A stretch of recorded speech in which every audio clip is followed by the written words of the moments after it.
We're back. Together We Rise podcast.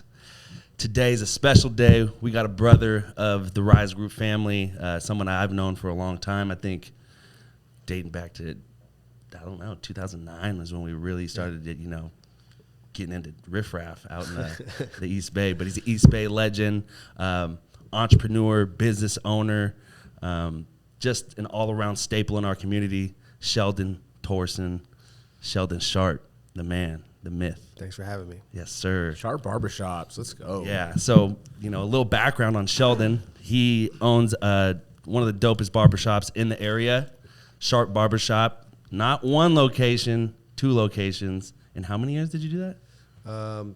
In 3 years, we opened that first one in Lafayette 7 years ago, and then we were 2.5 years in before I started looking for another location. We found that one in Pleasant Hill.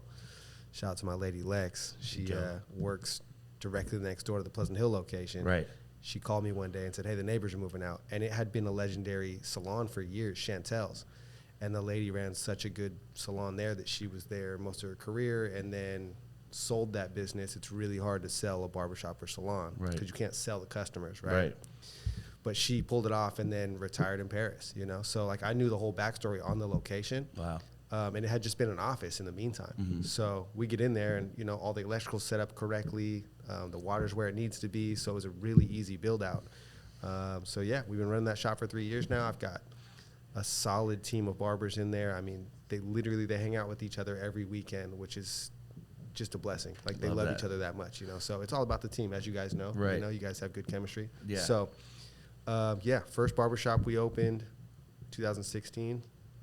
And then the next one we opened 6 months before the pandemic, which was wild, but it just made us stronger. Yeah. Here we are, Right. So 2 locations. We're building out a third, and we're going to move the original Lafayette location to a brewery at Headlands in Lafayette, but we'll get into that in a minute. Okay. Yeah. So exactly. You said a couple things that I want to touch on throughout this whole conversation, but the very beginning, the conception of not only the barbershop, but you as a barber.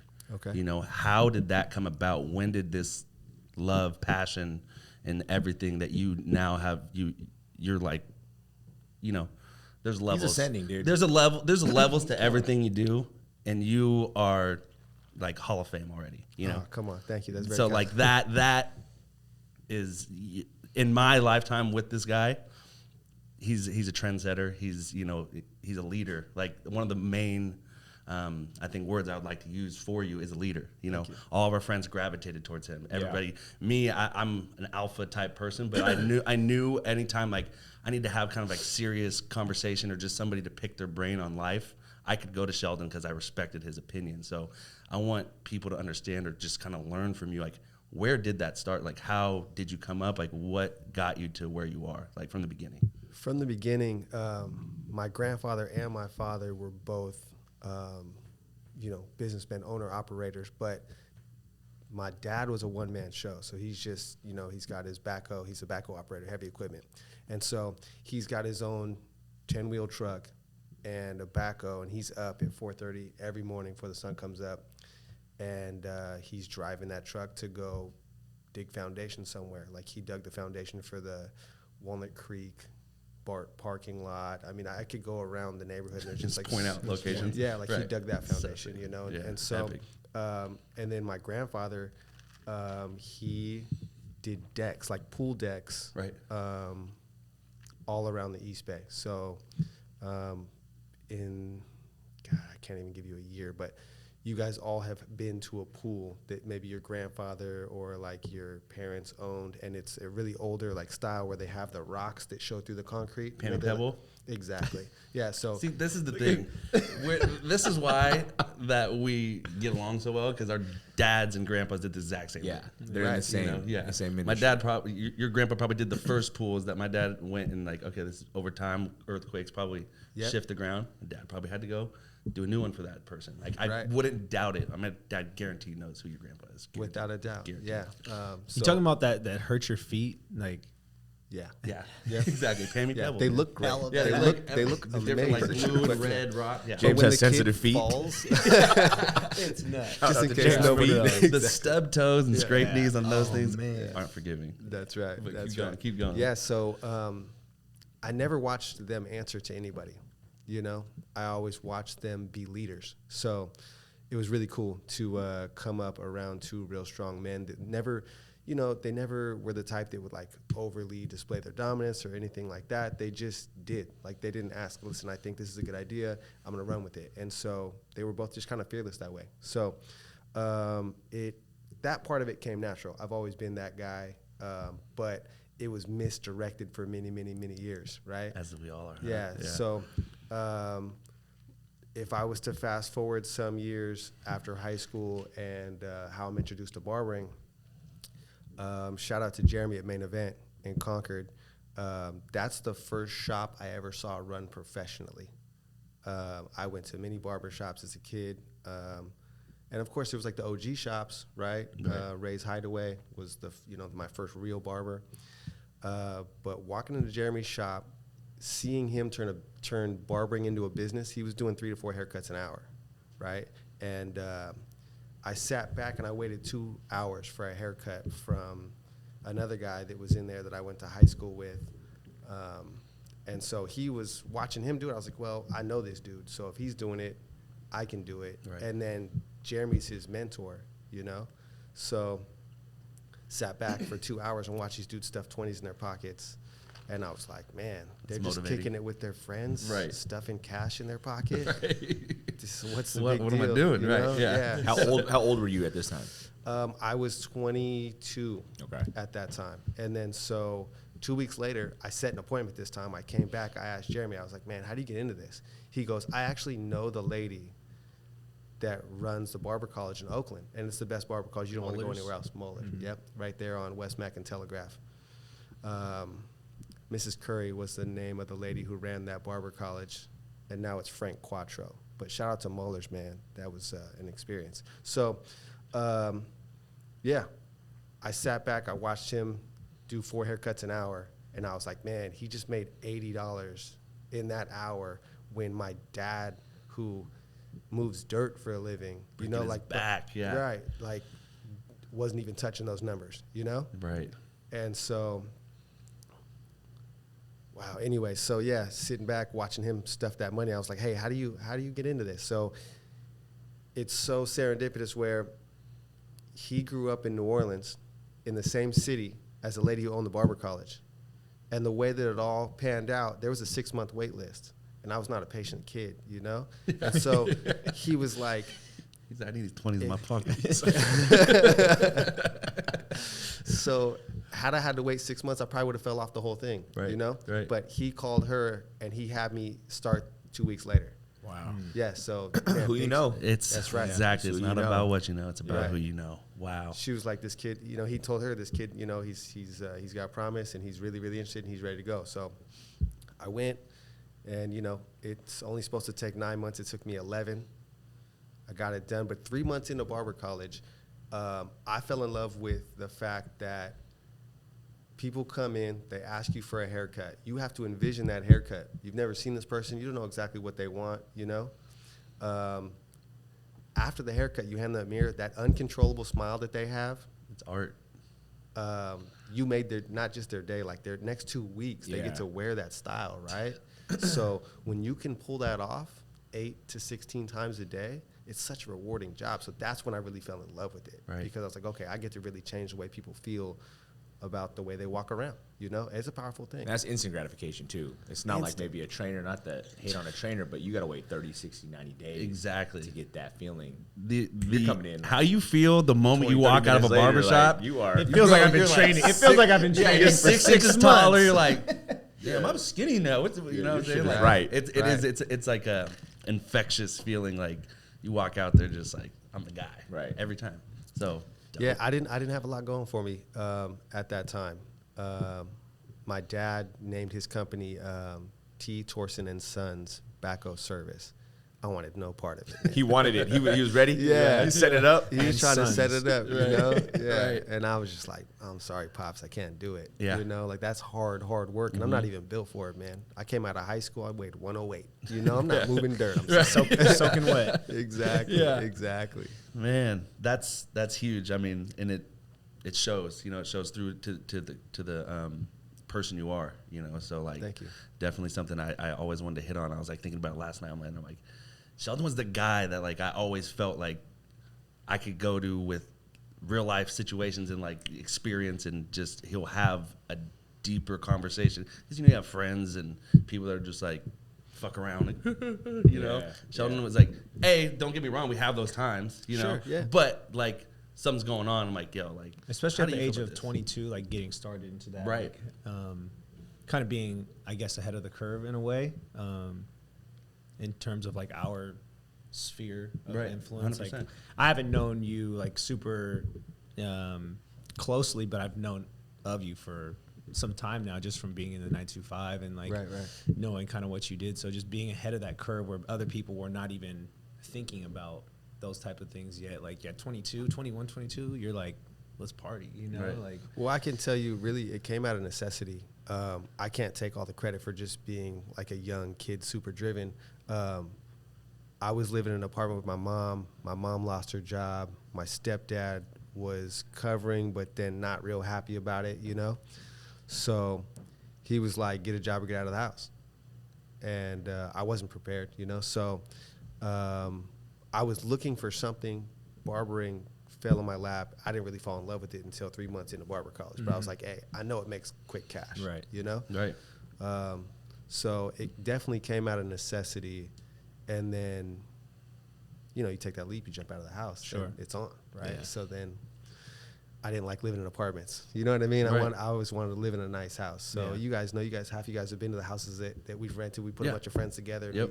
We get a little mini mansion, Yeah, you know? right. And we all rent all the rooms out, you Playing know? pool. Yeah. Yeah, exactly. So, just keep driving. And then I fell in love with self-help books, right? I got an uncle who's a chiropractor, and he's a big business mentor of mine. So he's on my mom's side of the family. And he introduced me to Think and Grow Rich by Napoleon Hill. That book, man. I advise anybody It's to a read game that changer book. book. Yeah. Top notch. Yeah.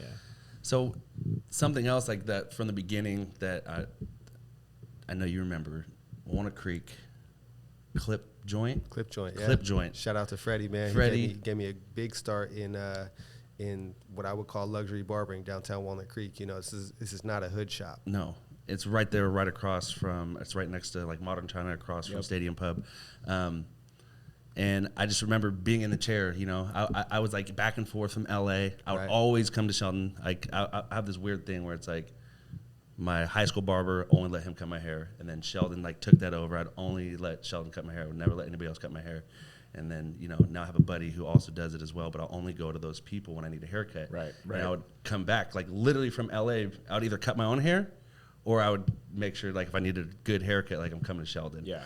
And conceptualizing you talking about where you're at now in those chairs, like the manifestation of what you've done, like, are you a believer in manifesting and speaking it to an existence? Because literally from my eyes, that's exactly what you did. I watched you do it. Without a doubt. Yeah, I mean, like all of us probably watched The Secret, right, at one point. And if you haven't watched it, it's on Netflix. It's really good. And so you watch The Secret, and that had been proven in my life over and over and over before I watched it, that that was all possible, you know? So I'm watching this. I look back on what's happened in my life, and I'm like, I can accelerate these things, you know? Also, exactly what you want and wish for is what you're going to get. So you better dream big, you know? Right, You right. better dream big. So you got to go for that shoot for the sky, right? 100%. Yeah, definitely. 100%. So you went to barber college, Mullers. You fell in love with it 3 months. You got your license in 11 months total. Yeah. Or- So I started in 2007, got out in 2008.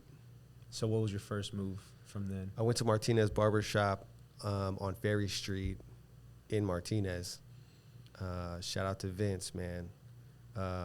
And that shop was a trip. So the lineup was crazy. There was the owner at the first chair. I was all the way in the back. And that was like, you really had to prove yourself. Like, yeah, how real is that concept, right? Like, Right. is it like, hey, you already know where you're going when you're coming in brand new. Like, So it depends on the owner, you know? Okay. For me, I put the newest barber right by the door. I'm trying to give opportunities, right? So he put me all the way in the back, and you don't get the next chair up until one barber leaves, you know? And Right. so there was Vince, there was Joey, there was Jake, and there was Roger, and there was me. Shout out to all those barbers, man. You guys were hard on me for all the best reasons, and look at me now. But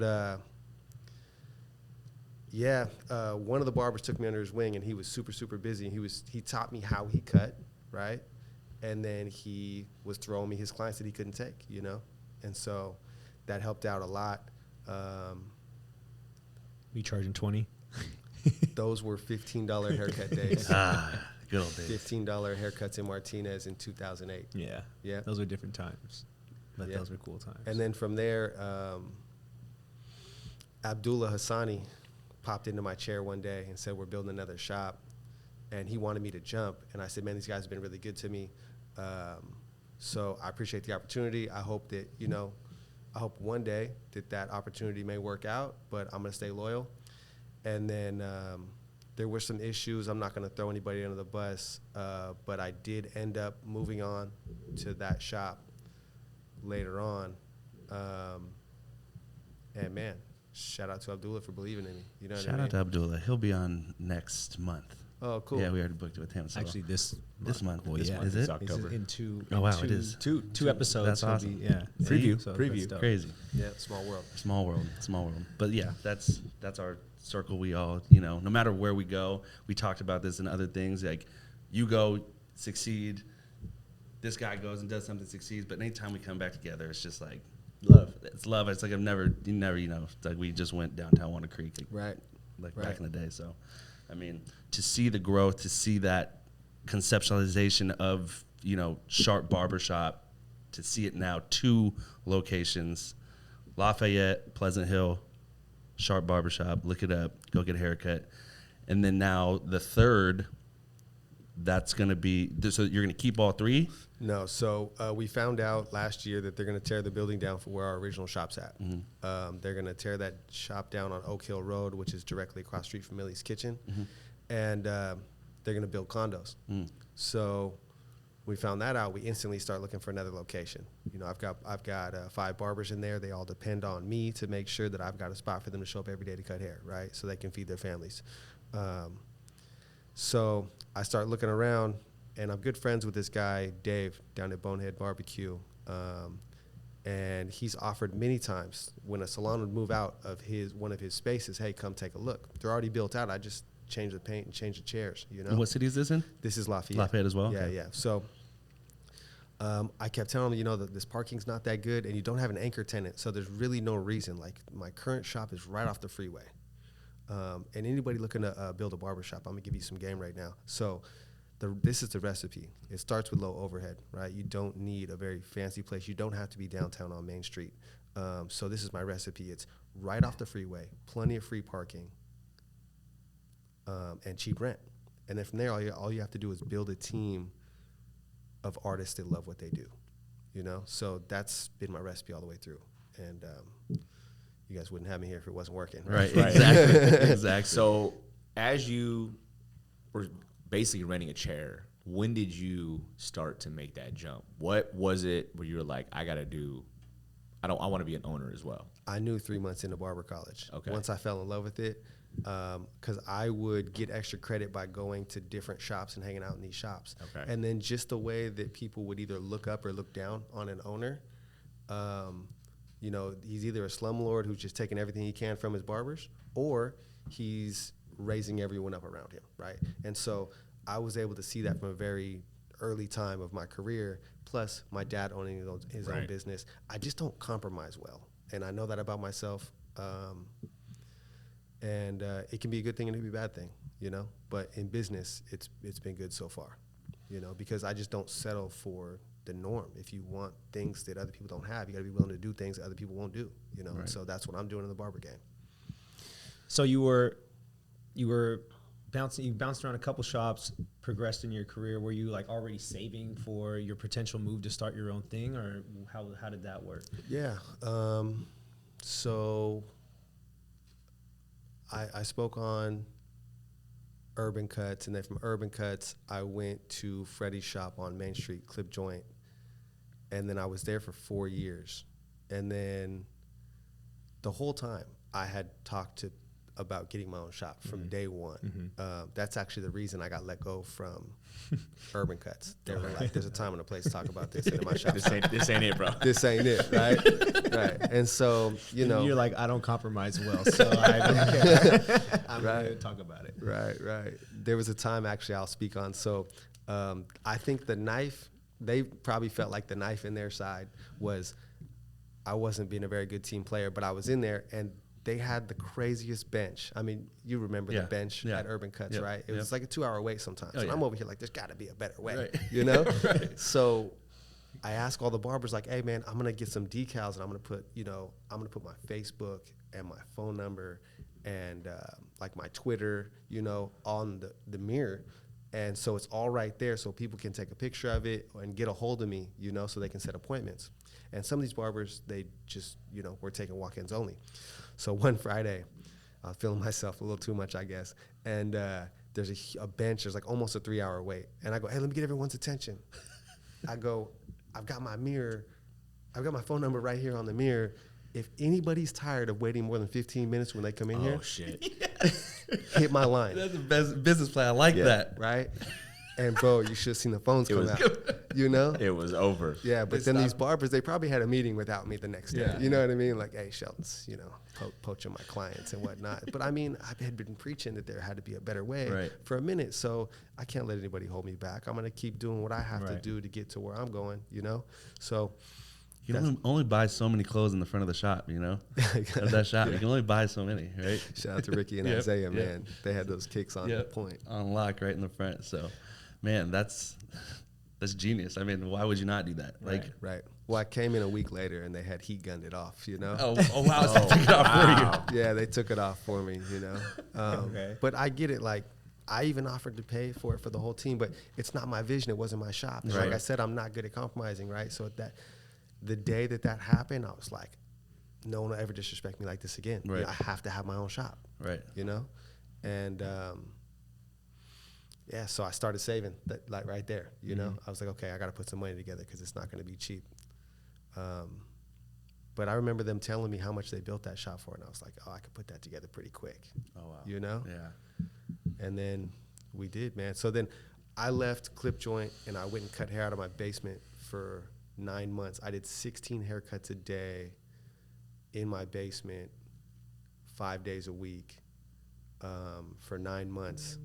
And I mean, no overhead to pay booth rent or anything like that. I saved up money pretty quick. I called in all the favors and opened up the Lafayette shop. I mean, all my friends, you know, came in and pitched in, and the chairs are all like 80 to 100-year-old chairs, right, that we found off of. But I mean, to me, it gives them character, right? And then the mirror when you walk in, it's actually a sliding glass closet door, just turned sideways and framed out on the wall. But no one has ever figured that out. You know what I mean? I got it for free, you know?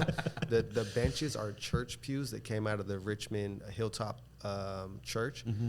Once again, it's a church. They're just giving these stuff away for free for people who need it, right? I had those reupholstered. So like before you bless them with a haircut, right? You got the church pews on lock.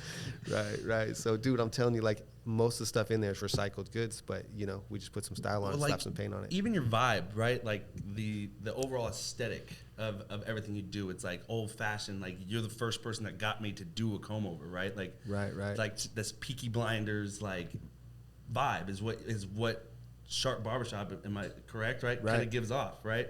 And for you to say that this just clicked in my head right now, the at-home basement barbershop was like that prohibition, like underground, like vibe. It really was. Now that I'm thinking about it, I'm like, the fact that you went from, like, obviously you've done all these things, but then when you're like, all right, I'm gonna start stacking and do it at home. It was the sickest barbershop, like underground. You just felt like you're like going somewhere like Speakeasy. Can't It's like a tell speakeasy speakeasy. style. Yeah. You can't really don't tell anybody about this. And with Sheldon, like, he's good. He could give a haircut. You know, he could cut hair all day long if he really wanted to. He has that clientele. So it's like, to be one of those people to get into that chair was like, you felt like you were like, I got into the club, you know, and now that you have the storefronts from that, and that everything conceptualized obviously before that, but in that moment, like in the basement was such a vibe, and it transitions into this, like, you know, prohibition's over, we can start selling again. It was cool. Know? It was the first time I had ever cut under LED lighting. Yeah. Right. So we had 4K LED lighting,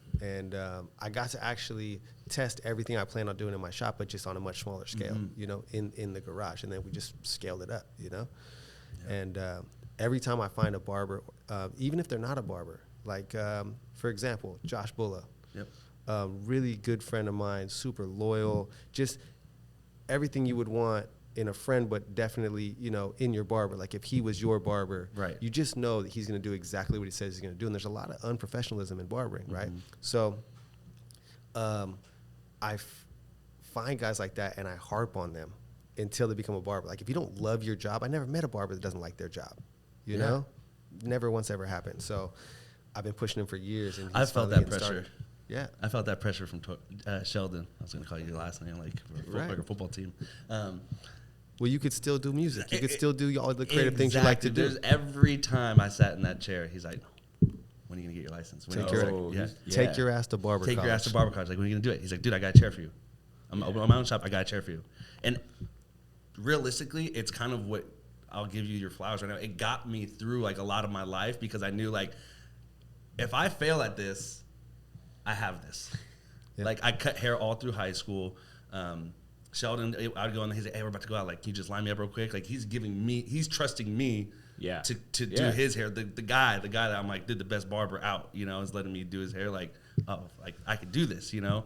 And I always had that when I'm out doing music, when I had that, you know, time in my life, I always like, well, if I need to, I could just go back to the Bay and go get my barber's license and work with Sheldon. He's killing it. Like, I could do that. And it always just gave me that, like, they always say don't have a plan B, but it's like, you know, like, this is something that I loved when I was in high school. So you kind of just like letting me know that, hey, the door's open whenever you want to come in here. And and if I were to ever, you know, act on that, still in my back pocket, you know, it's like same thing. The real estate industry's in the dumps right now. You want to come cut for me? I'm just kidding. But like, realistically, we've had barbers come in here, and it's like, for marketing, getting leads, and doing things, it is a great place to be a realtor. Right. How many people walk through that door, and if you're that one realtor in the barbershop and being able to hand out real estate cards while doing another service and giving them that confidence, and it's like almost an unintentional interview at that point. You're cutting the hair for 30, 40 minutes. Exactly what it is. Right? Like, we've had people come in here. One of the buddies, Terrell King, I don't know if you know him, he came in, he's a barber, and, you know, we're talking to him, and he's just like, wow, like, I never thought of it like that. Because I was like, yeah, why aren't you talking to people about real estate while they're in your chair? You got them sitting there for hostage for 30 minutes, maybe, or even the barbers in the room, right? Like, you guys, you know, we stuffing have hundreds in your pockets. Hundreds in your pocket. It's like not 20s anymore. And, you know, that would fall under, you would know more, like, probably these guys would qualify more so for like non-QM loans, right? A lot of times. Yeah, for the most part. There are avenues for you guys to start buying real estate, and like, to give that knowledge to being able to say, I'm gonna go dust off my clippers. Yeah, man. I'm selling myself. I told him, I was like, you know, if you want to retire out of barbering, you know, the best way to do that is to talk to everyone in your chair about buying real estate. And at some point, some people are going to stop coming back to you because you're annoying them about even just so investing much. though, right? Like, even if it's just your own investment, like what you're trying to do, right? You know what I mean? That's how we met. Exactly. And for you to start, you know, you're leveling up in ways within your own business, but now you're trying to take that and then do it in your personal life and then add more assets to, you know, the bottom line. Exactly. You know, you and Lex. So I think, like, even if you were just, hey, this is how I did it. Right. I mean, imagine preaching that to everyone that's in your chair or your own barbers. I mean, you got 9 or 10 other people that are working for you, plus the other if you do something, they're naturally yeah. going to gravitate and follow in your steps. That's Definitely. what you've created, right? Yep. And I think that's where that could be one of the things that we're, instead of, hey, I don't want to go out and sell real estate or anything else in the industry, I just want to be an investor. I want to go and grow my assets. But the more knowledge you have, like you already have right now in business, you can go ahead and cascade that down to all your other barbers. Right, And that's right. huge. Yeah, my favorite thing is just talking to people about goals, So you cannot make anyone driven. Like, you can't add ambition, you can't add hustle to anybody, right?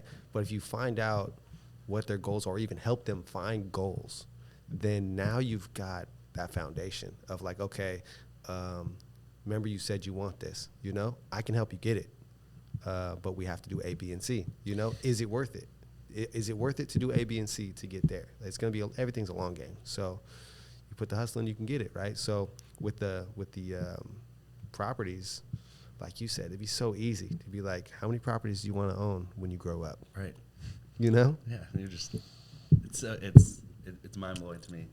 And I think something that also, I was just sitting last night and culture, we were talking about this the other day when you were here, and it's like something that we love and I like take so much pride in. You guys have it, by the way. I mean, the chemistry here is crazy. So Right. Hats off to you guys for doing this. We appreciate that, and Yeah. that's what I see. Like, you have that same exact thought process. So you and Sharp Barbershop, it's not just, there's an open chair. It's a lifestyle, man. Right. Well- Go ahead.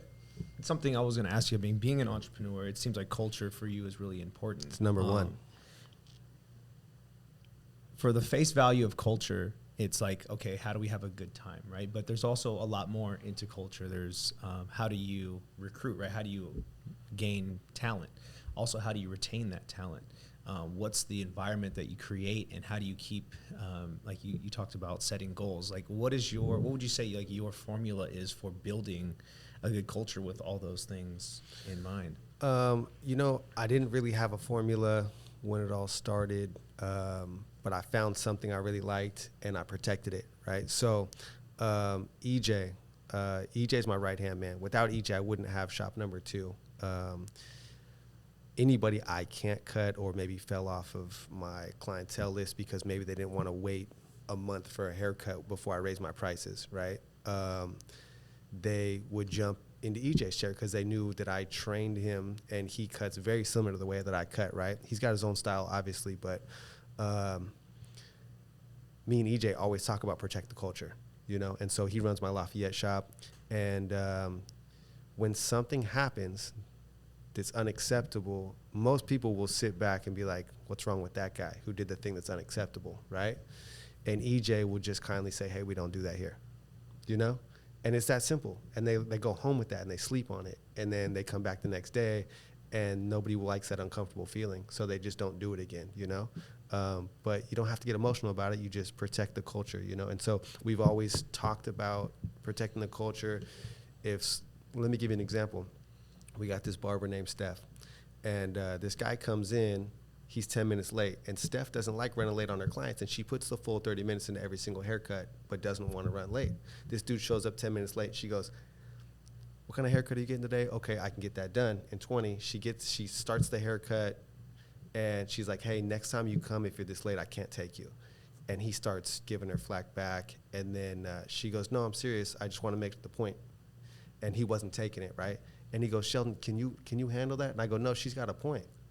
And when he walked out, he goes, if you guys want to treat me like that, I can just take my business down the street. And I said, you'd be doing us a favor, because that's protecting the culture. The dude came in and he was acting like an asshole. Sure. This shop's not for everybody. Sure. So I think that's what's become the formula. And then also backing your team up and not just talking about it, but when those tough moments. Read a book called Crucial Conversations. That shit changed my life. So those crucial conversations that you get that urge to have, like let's say you've got your significant other, and there's a conversation that needs to be had, but you just don't have it because it's going to be very uncomfortable. That is what pushes you to the next level. That conversation makes her know she can trust you, makes your team know they can trust you, because you're the first one to speak up when no one else will, That's protecting the culture. Sure. So it sounds like one big thing for you is, what I'm hearing is like setting expectations for people, not only your own people that, you know, work in the chairs with or next to you, but also the clients coming in the door. So making sure you're setting the expectation doubt. for culture for those people coming in. My grandma always told me, she runs a business for 40 years. It's Mother Nature's Hangups. She puts rental plants in hospitals. She always told me, she got a team of like 5 to 8 people at any time. She says, try to catch your people doing something right and reward them for doing something right. Build on their strengths. Don't focus on their weaknesses, because they can't even change those. If they could, they would, you know? But rather than finding those expectations, I used to when I brought EJ in, I told him, you're going to run this shop. And then for some reason, you know, it worked well for a while, but eventually people find out what his weaknesses are. And it's just human nature, you know, people just try to get over. So now I find what my barbers are naturally good at and say, hey, can you help me with that all the time, you know? And so each barber feels a part of ownership in the shop, because one person's really good at that and they just do it and they enjoy doing it. That's why they did it in the first place. It came natural to them. So I do that with every single team member. And if there's something that's unacceptable, I just tell them, hey, man, we don't do that here. You know, that's unacceptable. Yeah. I can't have you showing up in sweats and slides to the barbershop, because that's not sharp. Just let's break that down. not Like sharp. It's too easy, bro. such for any entrepreneur My out there, God. like that's like such game right there. Like 2 things that you can take from this as an entrepreneur, if you want to add to your repertoire, is, can you do that for me all the time? And Can I depend on you for that? yeah, like you know, you see a strength in someone and setting that expectation, like, hey, you know, can you do that for me all the time? Like, that's such an awesome line that you can use for your people to, like you said, build that that sense of ownership, making them feel empowered, and just having that, you know, having help with maybe some of your weaknesses too. Like if you see Without someone a that's doubt. better than you, most of the time when you're building a team, you're building the team of people that are better than you in certain aspects, right? It's exactly what you want. Using that line is that's so powerful. And then also the line of, hey, we don't do that here. Those 2 things used effectively can, like you said, protect the culture and set expectations in the right way. And those are 2 like awesome gems that even you're just giving me, that, you know, I feel like is just awesome for any entrepreneur. And if you find the person doesn't react well to the negative, we don't do that here, then I'll use, can we find a better way to do that? Sure. You know, like, let's elevate our game. Like, do you feel like you were being your best self in that moment? Or is there a better way for us to do that to where we can better serve the customer, you know? And it doesn't even need to be all cheesy like that. Like, Sure. the better you treat that customer, the bigger your tip's going to be, you Sure. know? So it really works out, because in the barbershop, all of our goals are aligned. Sure. You know, I'm not paying them. Their haircuts pay them. I just provide a chair, Sure. you know? So That's a good one too. Is there anyone that has, you know, I'm sure you've lost, or, you know, some people have moved on from you, Yeah. good and bad ways. Is there anyone that has left you and taken what you've given them, and just have you seen them take off? Like, Yeah. have you seen anyone that you can speak on that? without a doubt. So EJ was my first apprentice. He's still with me. My second apprentice, Dustin Lowenthal, I went to school with him for years. We grew up skateboarding together. And so he came to me and he said, hey, I'm thinking about going to barber school. And he was going to go to Paul Mitchell. It was like 22 grand. And being an apprentice is like 3,500, right? So saving some money up front. Also, he loved our culture from the beginning. Came in and he talked us up really big. He just was like in love with showing up to work, and he was really good at making sure the shop smelled really nice. You know what I mean? It's not the first thing on the barber's mind to take the garbage out at the end of the night. So you show up in the morning, sometimes the shop doesn't smell right. You know, it smells so good. So he was really good at all that. But there was the original team of barbers, once I filled the Lafayette shop, was Gabe Colorado, Angelo Jerusalemo, Dustin Lowenthal, EJ Kohlberg, and myself. Those all sound like barber names, bro. Right. Right. Yeah. And so Gabe decided, probably about 2 years ago, like, hey, I'm going to have my own shop. Actually, he told me from the gate. He said, listen, Sheldon, one day I will have my own shop, and I hope we can always, move in a way that's beneficial for both of us. Like, yeah, for sure, right? I'm paraphrasing, those weren't his words, but to the point. And then so now he got an opportunity to open a shop half a block from my shop. And he asked me, Sheldon, how do you feel about that? And I'm like, man, half this world is men. They all need haircuts, right? There's enough cuts for everybody. So if this works well for you, I want you to do it. And then Gabe, Angelo, and Dustin all went and opened their own shop. That left me with 2 barbers. And so it's EJ and JB in the Lafayette shop. So I was down 3 barbers and came all the way back, and we've got a full team now. You know, Yeah. things are amazing. But they did move on, and they move a little different, but it worked so well for them. And I see that, you know, and I hope they would agree with me on this, but I see that what I built was a foundation for them to build on. That's why I'm asking, because like a lot of times when you're a leader or you're providing a space, right, for a platform essentially, right, you get those people that are the same as you at that time in their life. That's right. And they want to aspire. And I always preach, like, anybody I've ever worked with, you know, for, or someone's worked with me in that concept, like, preach value, right? Like, I have to add value no matter how long you're going to be here, and you have to add value no matter how long you're going to be here. It could be a small, you know, quick minute. It could be years. You can come in and out to a certain extent. But if you add that, I've always had that foundation, that mindset as a leader, as, you know, a manager at times, like, to have that. But it's always cool to see how someone springboards off of what you create. Definitely. And that's, to me, is the real return in a lot of ways. The crazy thing, too, is people will come back to you and be like, hey, man, since they moved off, like, how is that, you know? And I'm like, they're killing it. And I love that for them. Like, I want to see everybody win, you know? And it's amazing. It really shows you how many haters are out there, because Well, crab mentality is a real thing, bro. They expect me to be mad. Right. And I'm like, No. bro, there was a time where I put them on because I wanted to see them win. And now they're winning. You want me to be mad? Bro, get away from me with that shit.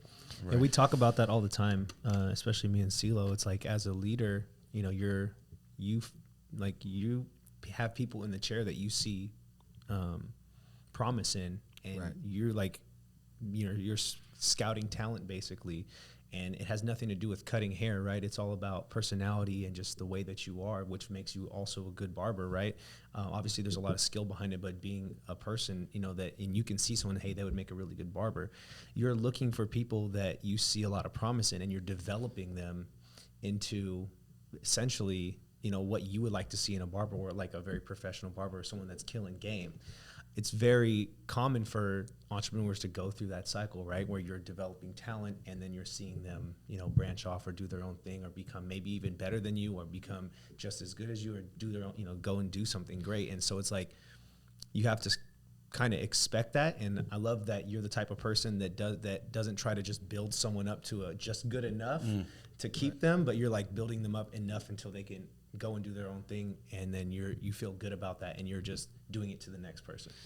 Yeah, you know, I watch so many people go from beginning to be barbers, and then they continue to grow. Then when I see one that finds their zone and they appreciate their freedom more than they do the dollar, which is, I think we'll all get there one day, you know, and some of you may already be there. I've been chasing the dollar for so long, I have to remind myself, like, man, take my lady on vacation, you know, take a step back, and really, any one of our grandparents will tell us, like, what are your regrets? Like, I didn't take more time for myself and my family, you know? So That's every regret. Right. at That's that the age. only thing you can't get back. So when I see a barber now, I've just recently gotten this awareness where a barber makes, you know, maybe they do 8 haircuts, half of what I'm doing 16 in a day, right? And then they go and they're like, man, I'm gonna go spend some time with my kids, or I'm gonna take my lady to a nice dinner, or this and that. And they're content there. That doesn't mean that's going to be their journey for the rest of their life. But right now, that's what they want to do. I envy that they found that so early. Like, I love that for them, you know? And I used to be like, why do you not want to make X more dollars today? Right. You know, because that's going to pile up and you go do something with that. It's definitely something I struggle with, yeah. Right. But when you gonna go do it though? Yeah. Like, when is the go? I'm to go telling do you. it. Yeah, no, you just end up with a big pile of money, you know, and you can't take it to the grave. So, you know. That's funny, because the person that connected you and I, obviously Rob, right? Yeah. And me and him were driving home from the game on Monday, and we started talking about this. You know, we started talking about, you know, really what, you know, he's at a moment in his life where he's killing it because he was able to not essentially retire, but he's able to take a step back and have a lot of patience in how he wants to live his life, make some money, you know, create. He curated that for himself for the past 3 or 4 years. And I've been able to watch that.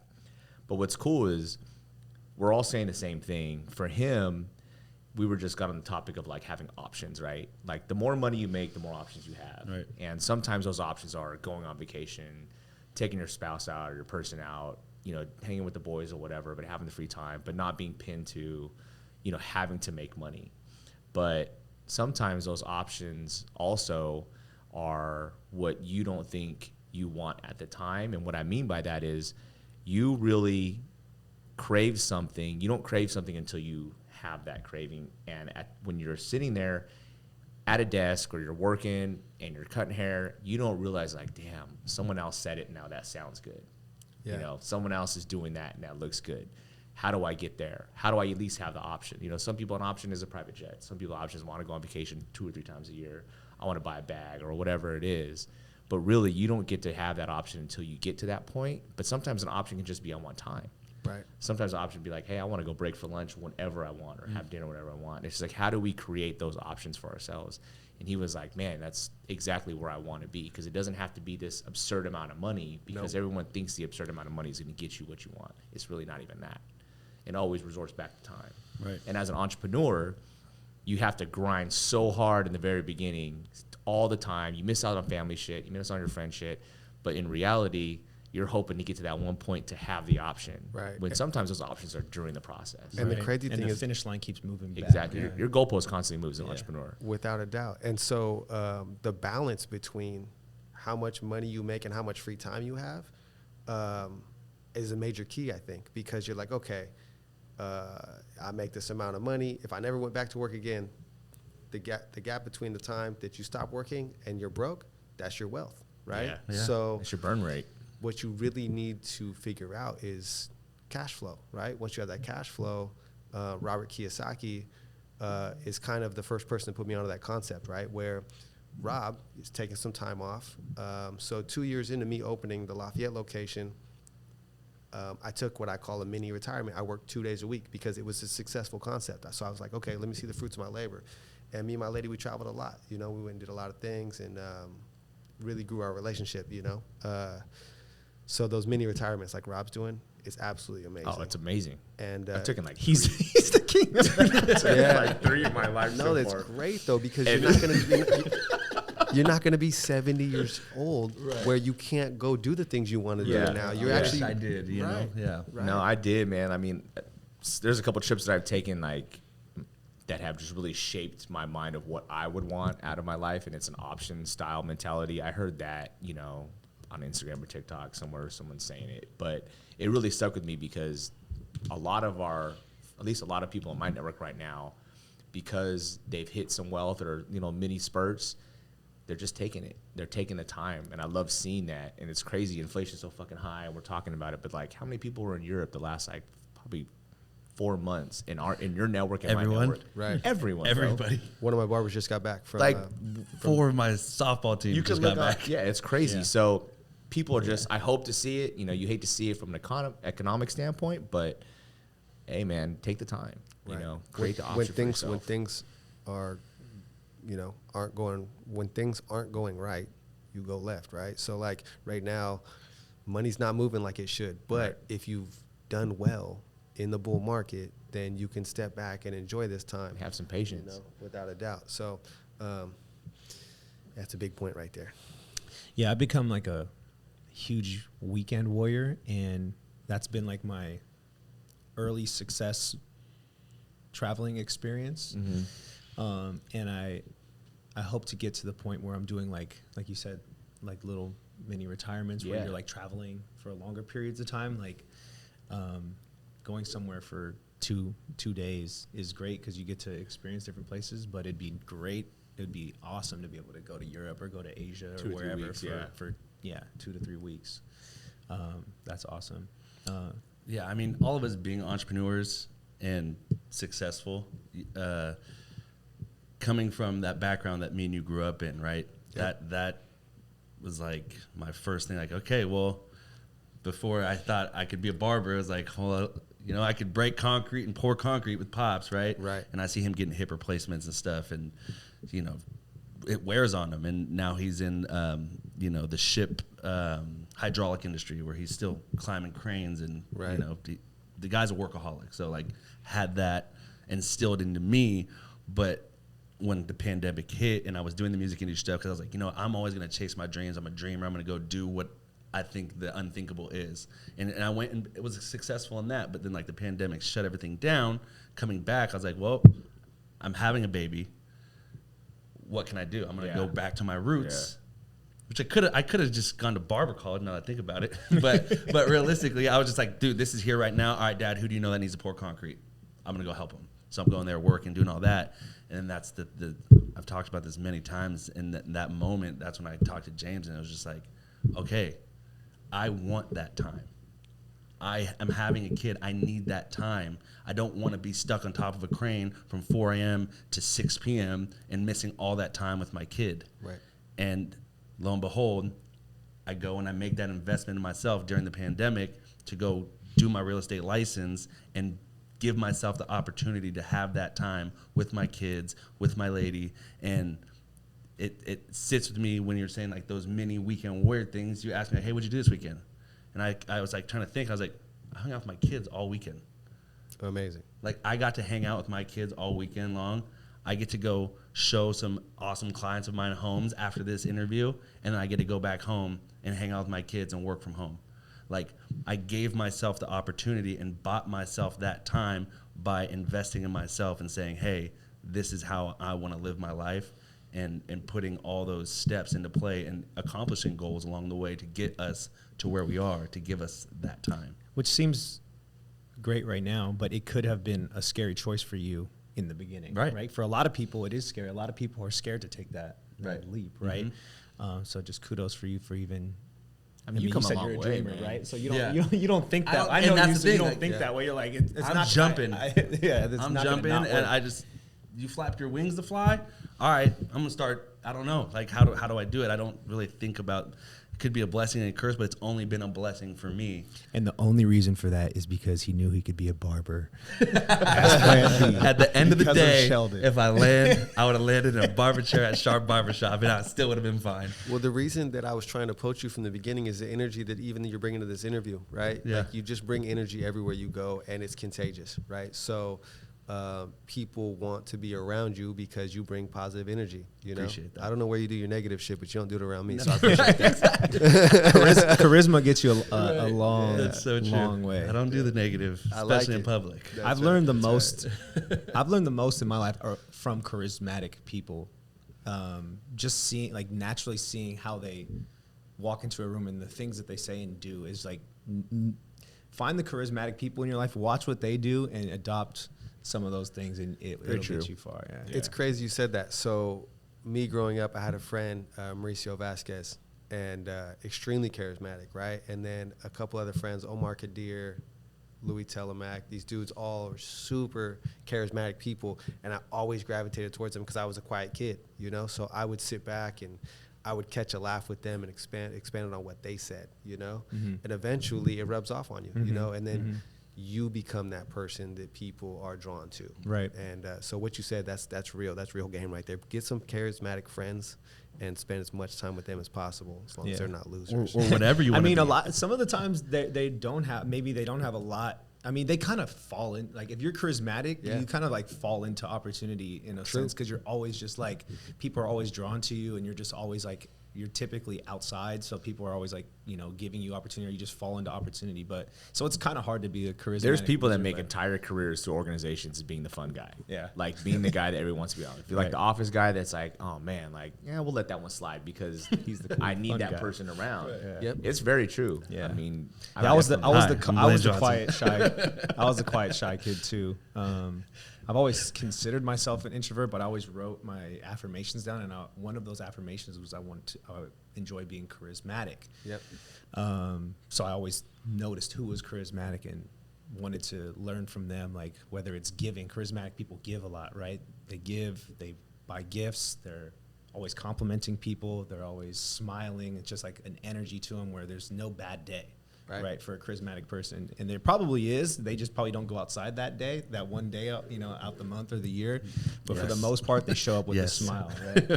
Yeah. What goes up must come down. Right, yeah. But they just It's not all. But from the outside looking in, it's like this guy doesn't have a bad day. But it's like, I mean, I could say, and you guys have said it, I'm a charismatic person. And it's like, why not bring good to other people? Why put anything that could take down somebody else that you have nothing to do with? Right. Why even come with that energy? Yeah. Because it's like, all right, compartmentalize this, because these people don't deserve. They don't need it. They don't deserve to They don't have carry it. that. And I don't. Why would you ever want to give that to somebody? And I think that's what it is with me. It's just like, I just don't ever want, like, even like something could have happened, driving. I think yesterday it happened. Something happened, and I was like, it was one of those moments, and I'm like, man, if I'm driving by myself, I gotta throw on some music that kind of like lets me take myself to that place, Right. fully embrace that feeling, talk to God a little bit, and then I get out the car, and my client's there. I'm like, what's good? Yeah. Like, like I did my thing. Like, all right, you're good. Pray a little bit. This is gonna be okay. Everything's gonna be all right. Let's me sulking or putting that negative energy on somebody else. What is that ever going to do for them but bring them down too? Right. What's it going to do for you? Nothing. It's not going to put you. It's not Nothing. going to do It's a anything for you. lose-lose. Yeah. It's a great leadership skill. You were talking about goals earlier, and like what you just said kind of resonated with me. Talking about you putting your negativity on someone else is not going to do anything for them, especially as a leader. How do you get people to see your why and your vision and work towards your vision while also making it their vision, right? Like, how do they accomplish their why and their vision while also accomplishing your why and your vision as a leader, right? Part of that is not putting your negative energy or whatever you're going through as a leader, because as a leader, behind those meeting doors, you're just constantly hit with, not even call them problems, just like obstacles, right? Like obstacles, like as a leader, when you're building a business, it's like behind closed doors, you're, okay, how do we solve this? How do we solve this obstacle? How do we solve this obstacle? You're basically like Adversity. solving obstacles on the way up. And how do you get out of that meeting room, close that door, and address your people with It's a show to a certain positivity, extent. right? There is a exactly. show. There's a show to it.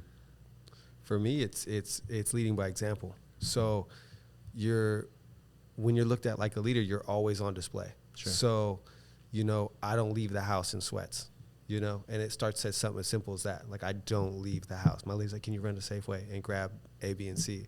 I'm like, yeah, I got to do my mustache and put some jeans on, And so leading by example in every single way, then you don't have to force anyone to their goals. They see you making these things happen, and then they come to you for the advice, or they just watch the way you did it and they, Follow suit. they replicate Right, it. Yeah. yeah.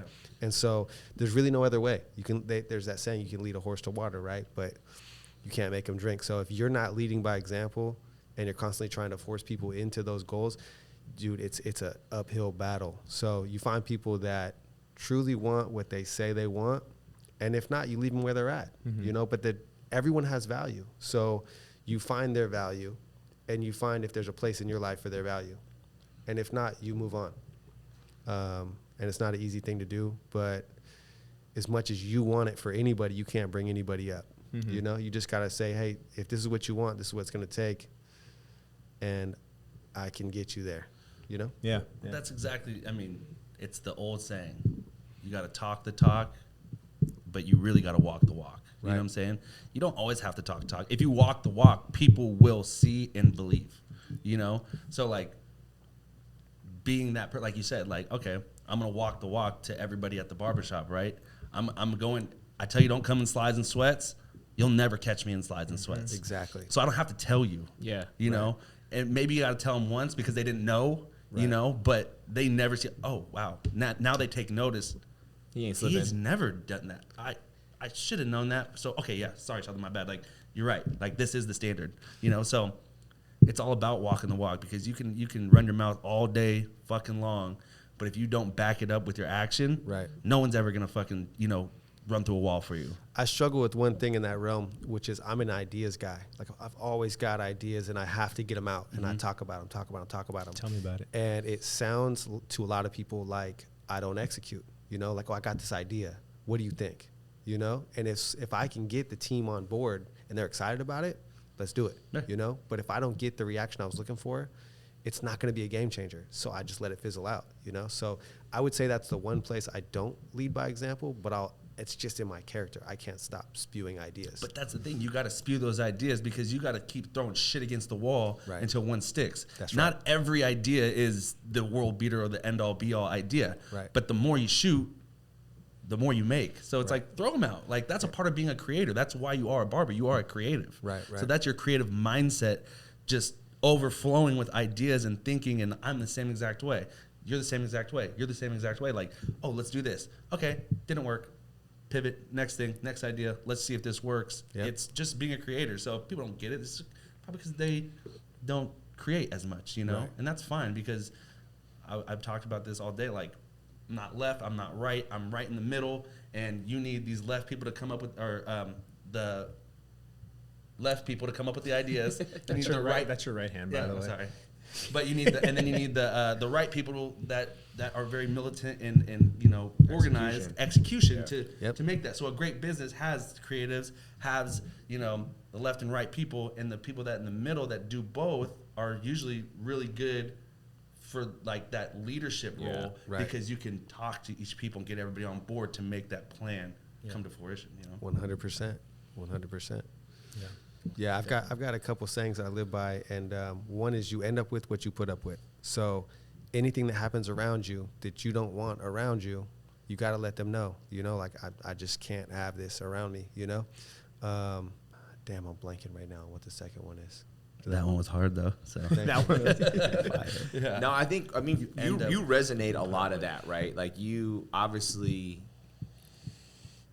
you kind of march to the beat your own drum. That's completely obvious. You know, being an entrepreneur, you already do that. You know, being a leader, being a people developer, like you have all that. You're obviously like wise beyond your years. You know, you've learned from multiple people, strong men in your family. You know, it sounds like your grandmother plays a big part, you know, just from my understanding. And then she's an entrepreneur. You guys, you have grown all that. Like,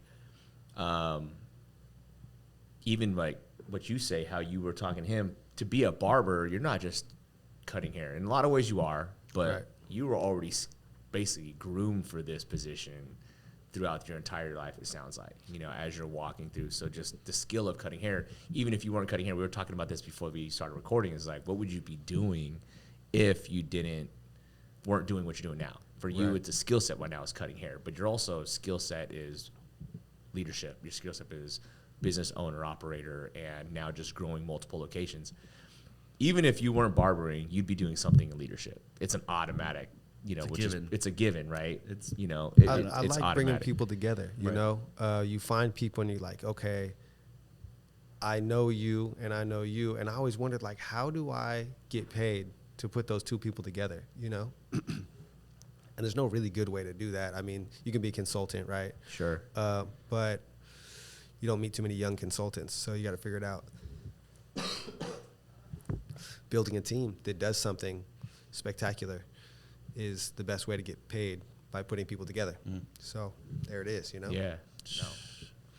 Game changer, man. I mean, I Good. gotta come up with that damn saying. It's all right. But no, it's two books. It's Think and Grow Rich by Napoleon Hill and The Science of Being Great by Wallace D. Wattles. That book is crazy. It'll make you wake up every single day. And Science of Being Great. The Science of Being Great. Science of being great. Okay. That book is I'll crazy. download that today. yeah. And you end up with what you put up with. Real And- quick before we stop, though, like obviously you're opening a new barbershop. Yeah. Let's talk really quick about that. Okay. You know, that's going to be in off Lafayette, pretty much down the street, next to the brewery, Headlands. I mean, I've seen a little bit of what your vision is, you know, last week about just where you're taking this to the next level. Do you want to share anything, or is this more of a surprise Yeah, let's do it. Let's do it. of what people are going to expect when they walk into this place? Because it's obviously bigger, it's better. When's the grand opening? So sometime around the new year, my goal was to get some haircuts in there before Christmas. That's an ambitious goal. May or may not happen.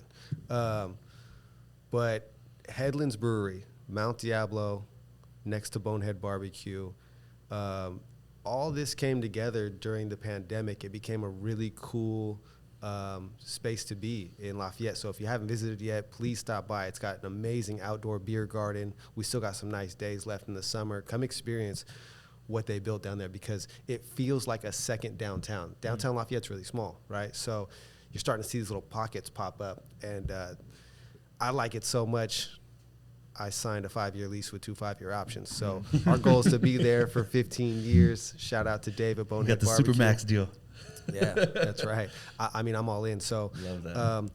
we are taking the 5-chair shop that anyone who does know us at Sharp Barbershop Lafayette, and I'm taking all 5 of those barbers, taking them to a 10-chair shop, which is a large shop. And the reason we did that is because there's a lot of foot traffic there, right? So when someone walks into a barbershop the first time, they can't get their hair cut and they want one, it's a negative thing, right? So we had to build enough chairs. So to give you a visual, you're sitting at the beer garden and you look left 20 steps from the beer window where you order at the brewery is a roll-up garage door. There's a roll-up garage door on the front and a roll-up garage door on the side. So if you've ever been to Southern California and they have all these indoor-outdoor concepts, and you're like, why does the Bay not do this, right? So I got tired of saying that, and we just built something. Right. So this is it, and it's very open-air concept, barbering, free beer, water, whiskey all day. Free. With a haircut. No, you walk in the door, you're greeted with a drink. You know what I mean? Yeah, so that's just... Let's Free. go. Yeah, for sure. It's just the next level of we want people to feel welcome when they come into your awesome. space, you know? So come have a drink with us, man. Sharp Barbershop. And Address? Well, this is going to be what, probably December, January time when the new one opens up. Right. Right. And then right now you're going to be in that same location up until you guys. Right. So we're still on Flip it. Oak Hill Road, 1001 Oak Hill Road in Lafayette, right across the street from Millie's Kitchen, which is an iconic breakfast place. So we're there doing our thing up until sharpbarbershop.com. You can see every single one of my barbers' schedules. I've got 11 chairs in 2 shops, and I don't hire bums. All of my barbers are crazy talented artists. I hire artists and I teach them the art of cutting hair, you know, and that's what we do. So you can create a true relationship with any one of my barbers, and you know, that's a lifetime bond. You know, that's what we do. So, Absolutely. So sharpbarbershop.com or yeah, sharpbarbershop.com. You can see every one of my barbers' schedules and book an appointment there. is that the main place you want to send people from this? Is sharpbarbershop.com? Do you Yeah. have an IG handle that you want to put out there, or anything else you're trying to promote? It's sharp_barbershops on Instagram. Yeah, man, and just treat people right. Everyone in your circle, man, give them love. When they feel love, they give love and they help people around them. That's what it's all about, man. Just help everyone around you, and they're going to put you on when the opportunity comes. They hear about something and they know you're the right man for the job. That's the only reason I'm here today, is because people saw something in me and they put me on. So big up to everyone who did that for me, and I'll never let you down. I'm still here doing this, and we're going to keep growing it and making sure people show up to work loving what they do. All my barbers, man, they love what they do. So another thing is, if you're a barber and the owner of your shop is not bringing you up, come holler at me. Hey, I got chairs we to got fill. chairs. You got Got chairs. chairs. Thank you, man. Man, appreciate Thank it. you. Appreciate it. Big love. We out.